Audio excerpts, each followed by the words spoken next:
Norma Risma akhirnya melaporkan atau mempolisikan ibunya dan juga mantan suaminya di Polda Banten ya Bang ya? Iya. Pada minggu kemarin. Iya. Laporan tersebut sudah diterima Ditreskrimum Polda Banten. Norma Risma yang dilaporin. Ah, itu sebelumnya. Sebelumnya ya. gitu kan, laporannya bukan ditolak tapi belum bisa diterima. Sekarang dia melaporkan gitu ya. Sepertinya bolanya makin panas aja nih Bang. Bola makin panas, juntrungannya kita belum jelas kemana nih arah daripada permasalahan ini. Iya.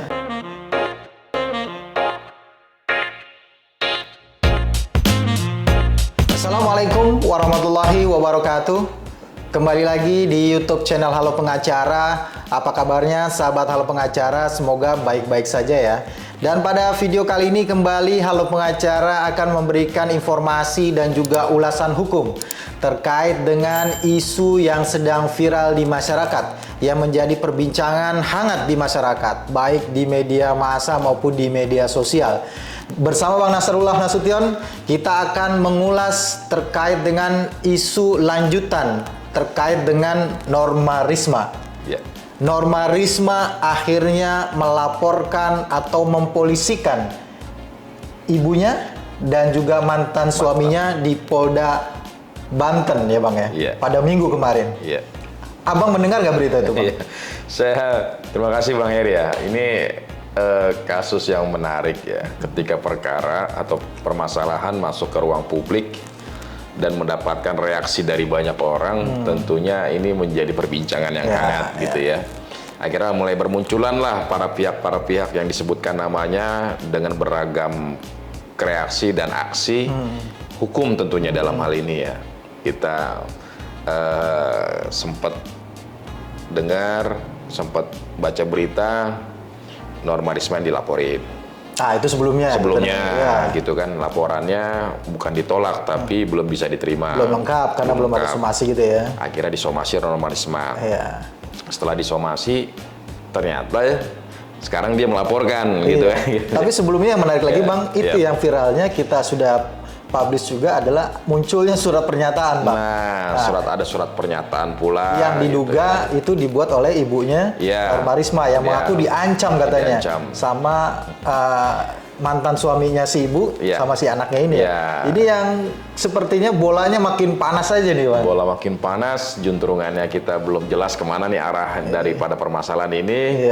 Tapi ya publik dihadapkan lagi pada sebuah persoalan yang memungkinkan banyak hal yang bisa dilakukan terhadap sebuah permasalahan kayak gitu. Ini ya yang publik ingin tanya juga Bang, benar nggak sih sebenarnya Norma Risma itu melaporkan ibunya dan juga mantan suaminya di Polda Banten itu Bang? Iya, kalau dari berita yang kita baca dari berita media secara online ya, itu sudah dilaporkan dan sudah dapat registrasi laporan kalau tidak salah nih ya, dan dilaporkan dengan pasal 284 tentang perzinahan. 284 tentang perzinahan ya? Tentang perzinahan. Nah ini dia nih.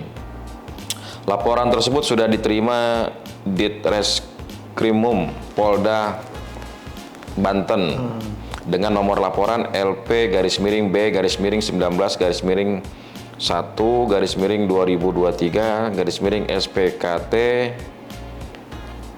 2 Romawi Ditreskrimum Polda Banten. Nah, ini kan sudah diterima dan sudah membawa 4 orang saksi pula kemarin kalau tidak salah seperti itu. Iya, inilah Norma Rismanya ini melapor sendiri atau didampingi oleh pengacara atau oleh kuasa hukumnya lah kira-kira kuasa hukumnya seperti itu ya. Yang kita dengar itu kalau tidak salah dari timnya Bang Hotman ya, yang waktu itu yang katanya juga mau bela Norma Risma itu ya. Ya, karena juga dia jelaskan kamu ya harus siap untuk melaporkan dan dia sempat mundur karena harus melaporkan ibunya. Iya, kira-kira begitu. Sempat itu ya, sempat ada pergolakan lah. Iya, bisa nggak milih, saya nggak laporin cuman satu pihak, mantan suami aja, misalkan ya, misalkan gitu ya. Misalkan dia hanya melaporkan satu orang saja, yang satunya lagi tidak, ya tidak, namanya perzinahan itu pasti kedua ada dua pihak ya, dua orang lah maksudnya. Ini kan dia diancam dengan dugaan pasal 284 ya Bang ya? Perzinahan itu Bang ya? Iya betul. Itu ada ancaman hukumnya berapa Bang? Ya, ada ancaman hukumannya kalau kita lihat di KUHP diancam pidana penjara maksimal 9 bulan. Wah, berarti tidak ada penahanan ya, kecuali ada diskresi dari pihak ini, karena kan yang ditahan itu 5 tahun ya gitu ya. Iya, dalam pandangan Abang sebagai praktisi juga ya, praktisi hukum ya, hukum pidana, itu apakah dengan pelaporan yang dilakukan oleh Norma Risma ini memang cara yang paling baik untuk menyelesaikan segala polemik yang ada di masyarakat gitu ya Bang? Iya, sebenarnya kalau saya lihat sih ini pandangan saya sendiri ya. Artinya reaksi dia untuk melaporkan itu kan setelah ada reaksi dari mantan suaminya untuk melaporkan dirinya terkait dengan undang-undang ITE ya. Iya. Itu saya melihatnya dari sisi itu. Yang kedua, semakin liar nih pemberitaan atau semakin tidak jelas juntrungannya kira-kira begitu. Bahwasannya ini harus segera diselesaikan dengan membuat laporan agar bisa dibuktikan dalam persidangan, tidak hanya menjadi isu publik. Ini saya sebenarnya sih antara sepakat tidak sepakat sebenarnya, karena yang dilaporkan kan ini ada ibunya sebenarnya gitu ya.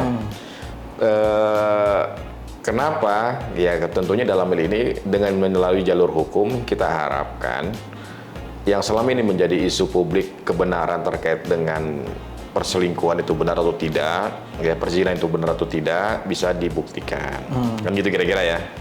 Artinya apa? Ya tentunya dengan harapan publik menjadi tahu dan menjadi jelas terang benderang posisi kasus seperti apa.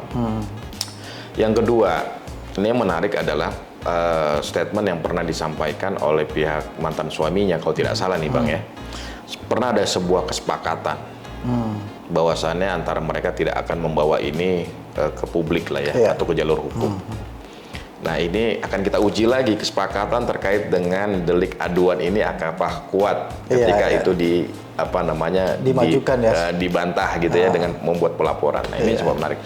Tapi itu kita belum tahu benar atau tidak ada kesepakatan itu. Ya kalaupun ada kesepakatan itu bisa menjadi sebuah bukti ya bahwa perkara ini sebenarnya sudah diselesaikan melalui mekanisme perdamaian Tapi kan kembali ya Bang, kita belum tahu itu kesohihannya dari pernyataannya itu kan, apakah itu kesepakatannya tertulis atau lisan gitu ya. Itu perlu kita tunggu sebenarnya perkembangannya Bang ya. Betul Bang. Ya, mungkin itu ya Bang yang mungkin bisa kita sampaikan pada kesempatan kali ini. Kita akan update lagi terkait dengan perkembangan laporan dari Norma Risma ini ya. Kalau memang nanti muncul isu hukum yang perlu kita sampaikan kepada masyarakat. Terima kasih telah menyaksikan video ini sampai dengan selesai. Jangan lupa dukung Halo Pengacara dengan memberikan like, comment, subscribe, dan juga share video-video dari Halo Pengacara. Dan jangan lupa nyalakan lonceng supaya tidak ketinggalan informasi dan update dari Halo Pengacara terkait dengan ulasan isu-isu viral yang ada di masyarakat. Terima kasih, salam Halo Pengacara. Assalamualaikum warahmatullahi wabarakatuh. Waalaikumsalam warahmatullahi wabarakatuh.